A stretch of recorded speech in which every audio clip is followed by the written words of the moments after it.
ನಾನು ನಿಮ್ಮ Savita. Welcome to Savita Nissu channel.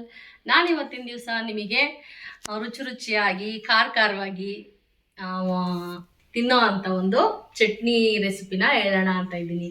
ಯಾವ ಥರ ಚಟ್ನಿ ಮತ್ತು ಏನು ಚಟ್ನಿ ಅಂತ ಹೇಳ್ತೀನಿ ನೋಡಿ. ಹುಣಸೆ ಹಣ್ಣಿನ ಚಟ್ನಿ ಅಂತ, ಹುಣಸೆಹಣ್ಣಿ ಅಂತನೋ ಹೇಳ್ತಾರೆ, ಮೆಣಸಿನ ಹಣ್ಣಿನ ಚಟ್ನಿನೋ ಅಂತನೋ ಹೇಳ್ತಾರೆ. ಇದನ್ನ ನಾವು ನಮ್ಮ ಕಡೆ ಹುಣಸೆಹಣ್ಣಿ ಅಂತನೋ ಹೇಳ್ತೀವಿ. ಇದು ಹುಣಸೆ ಚಟ್ನಿ ಆ್ಯಕ್ಚುಲಾಗಿ ಎಲ್ಲರೂ ಹೇಳೋದು. ನಮ್ಮೂರ ಕಡೆ ಮಾಡ್ಕೊಳ್ಳೋದು ಹುಣಸೆಹಣ್ಣಿ ಅಂತ ಕರಿತೀವಿ ನಾವು. ಬನ್ನಿ, ಆ ಹುಣಸೆಹಣ್ಣಿ ಮಾಡೋದಕ್ಕೆ ಏನೇನೆಲ್ಲ ಇಂಗ್ರೀಡಿಯೆಂಟ್ಸನ್ನು ತೊಗೊಂಡಿದ್ದೀನಿ ಮತ್ತು ನಾನು ಹೇಗೆಲ್ಲ ಮಾಡಿದ್ದೀನಿ ಅಂತೇಳಿ ನಿಮಗೆ ತೋರಿಸ್ತಾ ಹೋಗ್ತೀನಿ. ಬನ್ನಿ ನೋಡೋಣ. 1/4 kg ಮೆಣಸಿನ ಹಣ್ಣನ್ನು ನಾನು ತೊಳ್ಕೊಂಡು ಅದನ್ನು ಆರಿಸ್ಕೊಂಡಿದ್ದೀನಿ. ನೀರಿನಂಶ ಎಲ್ಲ ಹೋಗೋ ಥರ ಬಟ್ಟೆಯಲ್ಲೆಲ್ಲ ಡಿಪ್ ಮಾಡಿ ಎಲ್ಲನ ನೀರಿನಂಶ ಎಲ್ಲ ತೆಗೆದು ಸೋಸಿ ಹಸನ್ ಮಾಡಿ ಇಟ್ಕೊಂಡಿದ್ದೀನಿ. ಕೊಳ್ತಿರೋದು ಎಲ್ಲ ಇರುತ್ತೆಲ್ಲ ತೆಗೆದುಬಿಟ್ಟು 1/4 kg ಮೆಣಸಿನ ಹಣ್ಣು ತೊಗೊಂಡಿದ್ದೀನಿ. ಹಾಗೆ 100 ಗ್ರಾಮಷ್ಟು ನಾನು ಆರ್ಗ್ಯಾನಿಕ್ ಬೆಲ್ಲ ಕೂಡ ಯೂಸ್ ಮಾಡ್ತಾಯಿದ್ದೀನಿ. 100 ಗ್ರಾಮಷ್ಟು ನಾನು ಹುಣಸೆಹಣ್ಣು ತೊಗೊಂಡಿದ್ದೀನಿ. 5-6 ಬೆಳ್ಳುಳ್ಳಿ ತೊಗೊಂಡಿದ್ದೀನಿ. ರುಚಿಗೆ ತಕ್ಕಷ್ಟು ಉಪ್ಪನ್ನು ಸೇರಿಸ್ತಾ ಇದ್ದೀನಿ. ನಾನಿಲ್ಲಿ ಇಷ್ಟಕ್ಕೆ 2 ಸ್ಪೂನು ಉಪ್ಪನ್ನು ತೊಗೊಂಡಿದ್ದೀನಿ. ಬೇಕು ಅಂದರೆ ಇನ್ನೊಂದು ಸ್ವಲ್ಪ ಆ್ಯಡ್ ಮಾಡ್ಕೋಬೋದು. ಹಾಗೆಯೇ ಅರಿಶಿನ ತೊಗೊಂಡಿದ್ದೀನಿ, ಸಾಸಿವೆ, ಮೆಂತ್ಯ, ಜೀರಿಗೆ ತೊಗೊಂಡಿದ್ದೀನಿ. ಸಾಸಿವೆ ಮತ್ತು ಮೆಂತ್ಯವನ್ನು ಸ್ವಲ್ಪ ಬಿಸಿ ಮಾಡ್ಕೊಳ್ಳೋಣ. ನಂತರ ಇದನ್ನು ಮಿಕ್ಸಿ ಜಾರ್ಗೆ ಹಾಕಿ, ನಾನು ಗ್ರೈಂಡ್ರಿಗೆ ಹಾಕಲ್ಲ, ಭಾಳ ಇಲ್ಲ, ಹಂಗಾಗಿ ಸ್ವಲ್ಪನೇ ಇರೋದ್ರಿಂದ ನಾನು ಮಿಕ್ಸಿ ಜಾರಲ್ಲೇ ನಾನು ಹುಣಸೆ ಚಟ್ನಿ ಅಥವಾ ಹುಣಸೆ ಹಣ್ಣಿನ ಮಾಡ್ಕೊತಾ ಇದ್ದೀನಿ. ಇವಾಗ ಮೆಂತ್ಯ ಮತ್ತು ಸಾಸಿವೆನ ಬಿಸಿ ಮಾಡ್ಕೊಳ್ಳೋಣ ಬನ್ನಿ. 1 ಟೇಬಲ್ ಸ್ಪೂನಷ್ಟು ಅಷ್ಟೇ ತೊಗೊಂಡಿದ್ದೀನಿ ಮೆಂತ್ಯನ. ಭಾಳ ತಗೊಂಡ್ರೆ ಕಹಿ ಆಗುತ್ತೆ ಸಾಸಿವೆ ಮೆಂತ್ಯನ. ಉಪ್ಪಿನಕಾಯಿ ಚಟ್ನಿ ಅಂದ್ರೇ ಅದಕ್ಕೆ ಸಾಸಿವೆ ಮತ್ತು ಮೆಂತ್ಯ ಬಿದ್ರೇ ಚೆಂದ. ಅದರಲ್ಲೂ ಈ ಚಟ್ನಿಗೆ ಇದು ಬೇಕೇ ಬೇಕು. ಸ್ವಲ್ಪ ಬಿಸಿ ಮಾಡ್ಕೊತೀನಿ. ಚಟ್ಪಟ ಅಂದ ತಕ್ಷಣ ಆಫ್ ಮಾಡಿಕೊಂಡು ಇವಾಗ ಆಫ್ ಮಾಡಿದ್ದೀನಿ. ಅದೇ ಬಿಸಿಲಿ ಅದು ಸ್ವಲ್ಪ ತಣ್ಣಗಾಗಲಿ. ಅಷ್ಟರೊಳಗೆ ನಾವು ಏನು ಮೆಣಸಿನ ಹಣ್ಣು ಮತ್ತು ಹುಣಸೆ ಹಣ್ಣು ತೊಗೊಂಡಿದ್ವಲ್ಲ ಅದನ್ನು ಜಾರ್ಗೆ ಹಾಕ್ಕೊಳ್ಳೋಣ.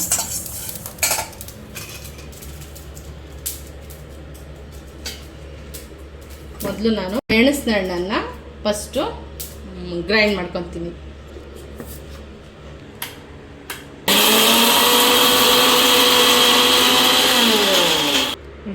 ಮಿಕ್ಕಿರೋ ಮೆಣಸಿನ ಹಣ್ಣು ಕೂಡ ಇದಕ್ಕೆ ಹಾಕಿ ನುಣ್ಣಗೆ ರುಬ್ಕೊತೀನಿ. ಇದನ್ನೆಲ್ಲ ಈ ಥರ ಮಾಡಿಕೊಂಡು ಸ್ವಲ್ಪ ಟೈಮ್ ಹಿಡಿಯುತ್ತೆ ಇದು ಮಾಡ್ಕೊಳ್ಳೋ ಅಷ್ಟೊತ್ತಿಗೆ.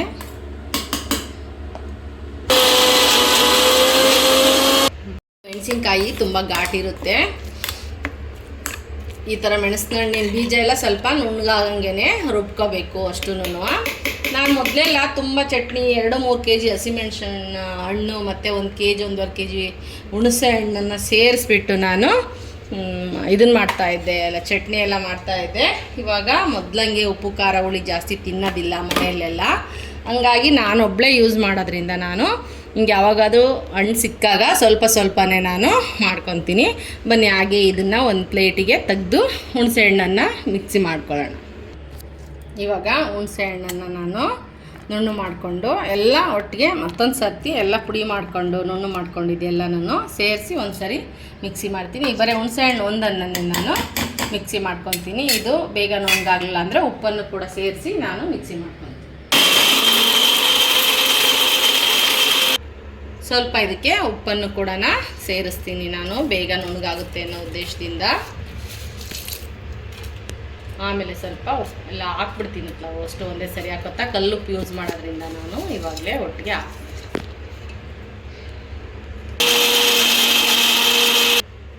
ಇವಾಗ ಇದಕ್ಕೆ ಬೆಳ್ಳುಳ್ಳಿ ಮತ್ತು ಬೆಲ್ಲನೂ ಕೂಡ ಸೇರಿಸ್ತೀನಿ.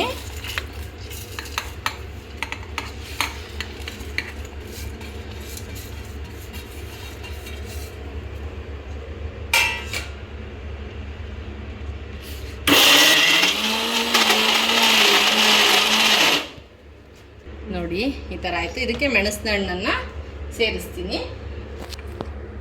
ರುಬ್ಕೊಂಡಿದ್ನಲ್ಲ ಈ ಮೆಣಸಿನ ಹಣ್ಣಿನ ಚಟ್ನಿನೂ ಕೂಡ ಇದರೊಳಗೆ ಸೇರಿಸಿ ನಾನು ಬ್ಲೆಂಡರಲ್ಲಿ ಎಲ್ಲ ಸಾಸಿವೆ, ಮೆಂತ್ಯ ಮತ್ತು ಜೀರಿಗೆ ಪುಡಿನ ಮಾಡಿ ಇದಕ್ಕೆ ಸೇರಿಸಿ ಒಟ್ಟಿಗೆ ಮಿಕ್ಸಿ ಮಾಡ್ಕೊಳ್ತೀನಿ.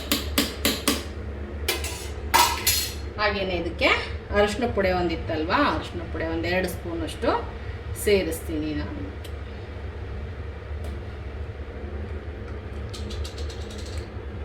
ಇವಾಗ ನಾನು ಬ್ಲೆಂಡರ್ಗೆ ಸಾಸಿವೆ, ಮೆಂತ್ಯ, ಜೀರಿಗೆ ಏನು ಹುರ್ಕೊಂಡಿದ್ನಲ್ಲ ಅದನ್ನೆಲ್ಲ ನಾನು ಸರಿ ಪುಡಿ ಮಾಡಿಕೊಂಡು ಅದಕ್ಕೆ ಸೇರಿಸಿ ಒಟ್ಟಿಗೆ ಗ್ರೈಂಡ್ ಮಾಡ್ಕೊತೀನಿ.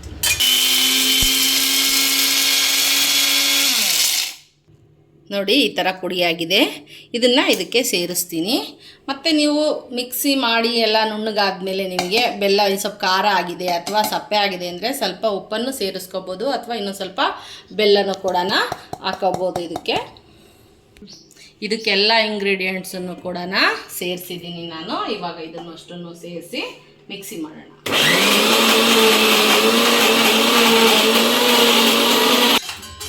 ನನಗೆ ಇಲ್ಲಿ ಸ್ವಲ್ಪ ಉಪ್ಪು ಕಮ್ಮಿ ಅನ್ನಿಸ್ತು, ಖಾರ ಜಾಸ್ತಿ ಆಗಿದೆ, ಹಾಗಾಗಿ ನಾನು ಉಪ್ಪನ್ನು ಸೇರಿಸ್ತಾ ಇದ್ದೀನಿ ಇನ್ನೊಂದು ಸ್ವಲ್ಪ.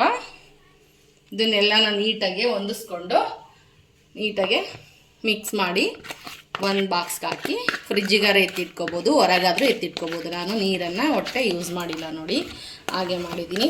ಇದಕ್ಕಿನ್ನೂ ಬೇಕು ಅನ್ನೋರು ಒಂದು ಈರುಳ್ಳಿಯನ್ನು ಹುರ್ಕೊಂಡು ಅದಕ್ಕೆ ಕೊತ್ತಂಬರಿ ಸೊಪ್ಪು ಹಾಕ್ಕೊಂಡು ಇನ್ನೊಂದು ಸ್ವಲ್ಪ ಬೆಳ್ಳುಳ್ಳಿ ಬೆಲ್ಲ ಹಾಕ್ಕೊಂಡು ತೆಳ್ಳಗೆ ಮಾಡಿ ಕೂಡ ಇಟ್ಕೋಬೋದು. ಈ ಚಟ್ನಿನ ತುಂಬ ದಿನಗಟ್ಟಲೆ ಬರುತ್ತೆ.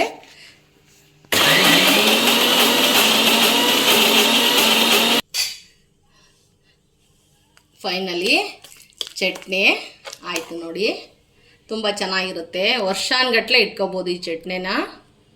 ನೀರು ಮುಟ್ಸಿದ್ರೆ ಇದು ಇರೋದಿಲ್ಲ, ಫ್ರಿಜ್ಜಲ್ಲಿ ಇಡಬೇಕಾಗುತ್ತೆ ನೀರು ಮುಟ್ಸಿದ್ರೆ. ನೀವು ಎಷ್ಟು ಚೆನ್ನಾಗಿ ಬಂದಿದೆ ನೋಡಿ ಚಟ್ನಿ, ಎಷ್ಟು ಬೇಗನೆ ಆಯಿತು ಕೂಡ. ಇಷ್ಟೇ ಇಂಗ್ರೀಡಿಯೆಂಟ್ಸ್ ಯೂಸ್ ಮಾಡಿಕೊಂಡು ನೀವು ಚಟ್ನಿ ಮಾಡ್ಕೊಳ್ಳಿ, ತುಂಬ ಚೆನ್ನಾಗಿರುತ್ತೆ ಇದು. ಒಂದು ಏರ್ ಟೈಟ್ ಆಗಿರೋವಂಥ ಬಾಕ್ಸಿಗೆ ಹಾಕ್ಬಿಟ್ಟು ನಾವು ಮುಚ್ಚಿಡೋಣ. ತುಂಬಾ ಚೆನ್ನಾಗಿರುತ್ತೆ. ನೀವು ಬೇಕು ಅಂದರೆ ಇದಕ್ಕೆ ನಾನು ಹೇಳಿದ್ನಲ್ಲ ಆವಾಗಲೇ, ಕೊತ್ತಂಬರಿ, ಈರುಳ್ಳಿ, ಇನ್ನೂ ಸ್ವಲ್ಪ ಬೆಲ್ಲ ಹಾಕಿ ಅದಕ್ಕೂ ನೀರು ಮುಟ್ಟಿಸ್ದಂಗೆ ಸಣ್ಣ ಜಾರಲ್ಲಿ ರುಬ್ಬಿಟ್ಕೊಂಡ್ರೆ ಚಪಾತಿಗೆ, ಬ್ರೆಡ್ಡಿಗೆ ಇದೆಲ್ಲ ತುಂಬಾ ಚೆನ್ನಾಗಿರುತ್ತೆ. ಸ್ವೀಟ್ ಚಟ್ನಿ ಥರ ಆಗುತ್ತೆ ನೋಡಿ. ಚಟ್ನಿಯ ಔಟ್ಲುಕ್ಕು ಈ ಥರ ಬಂದಿದೆ. ಎಲ್ಲರೂ ಕೂಡ ಮಾಡ್ಕೊಳ್ಳಿ. ನೋಡಿದ್ರಲ್ಲ ಚಟ್ನಿ ಎಲ್ಲ ಹೇಗೆಲ್ಲ ಬಂತು ಅಂತೇಳಿ. ಅದನ್ನು ಎಷ್ಟು ದಿವಸ ಬೇಕಾದರೂ ನೀವು ಸ್ಟೋರೇಜ್ ಮಾಡ್ಕೋಬೋದು, ಯಾಕೆಂದರೆ ನಾನು ನೀರನ್ನು ಮುಟ್ಸಿಲ್ಲ ಅದಕ್ಕೆ. ನೀವು ಹೊರಗಿಟ್ರು ವರ್ಷಗಟ್ಟಲೆ ಇರುತ್ತೆ, ಫ್ರಿಜ್ಜಲ್ಲಿಟ್ರು ತುಂಬ ದಿನ ಬಾಳಿಕೆ ಬರುತ್ತೆ. ಹೇಗೆ ಬಂದಿದೆ ಅಂತ ನೋಡಿದ್ದೀರಲ್ಲ, ಎಲ್ಲರೂ ಆದಷ್ಟು ಟ್ರೈ ಮಾಡ್ಕೊಳ್ರಿ. ಎಲ್ಲ ಈಸಿ ಆಗೋ ಅಂಥದ್ದು ಚಟ್ನಿ ಬೇಕು ಅಂತೇಳಿ ನೋಡಿದ ತಕ್ಷಣ ಅಂದ್ಕೊಳ್ಳೋದ್ಕಿಂತ ಮನೆಯಲ್ಲಿ ಇದ್ದಾಗ ಅದು ಸಿಕ್ಕಾಗ ಒಂದು ಸ್ವಲ್ಪನೇ ಮಾಡಿಟ್ಕೊಂಡ್ರೆ ತುಂಬ ಚೆನ್ನಾಗಿರುತ್ತೆ. ನೆಂಚಿಕೆ ಇಲ್ದಿರ ಊಟ, ಅಂಜಿಕೆ ಇಲ್ದಿರ ಬದುಕು ಅಂತ ಹೇಳ್ತಾರೆ. ಆ ಥರ ಮಾಡ್ಕೊಳೋದು ಬೇಡ. ನಾವು ಹೆಣ್ಮಕ್ಳು ಕೈಯಾಗ ಆಗೋಷ್ಟು ಇಷ್ಟಿಷ್ಟನ್ನೇ ನಾವು ಚಟ್ನಿ ಆಗಲಿ ಉಪ್ಪಿನಕಾಯಿ ಆಗಲಿ ಮಾಡ್ಕೊಳ್ಳಿ ಅನ್ನೋ ಉದ್ದೇಶದಿಂದಲೇ ನಾನು ಸ್ವಲ್ಪನೇ ತೋರಿಸ್ತಾ ಹೋಗ್ತೀನಿ. ಹಾಗೆ ನನ್ನ ಯೂಟ್ಯೂಬ್ ಚಾನಲ್ಗೆ ಎಲ್ಲ ಸಬ್ಸ್ಕ್ರೈಬ್ ಆಗಿ ಹೊಸ್ದಾಗಿ ನೋಡ್ತಿರೋರೆಲ್ಲರೂ ಅಂತ ಹೇಳ್ತಾ ನಾನು ನೆಕ್ಸ್ಟ್ ವಿಡಿಯೋದಲ್ಲಿ ನಿಮ್ಮ ಕಡೆ ಸಿಗ್ತೀನಿ. ಬಾಯ್, ಮತ್ತೆ ಸಿಗೋಣ.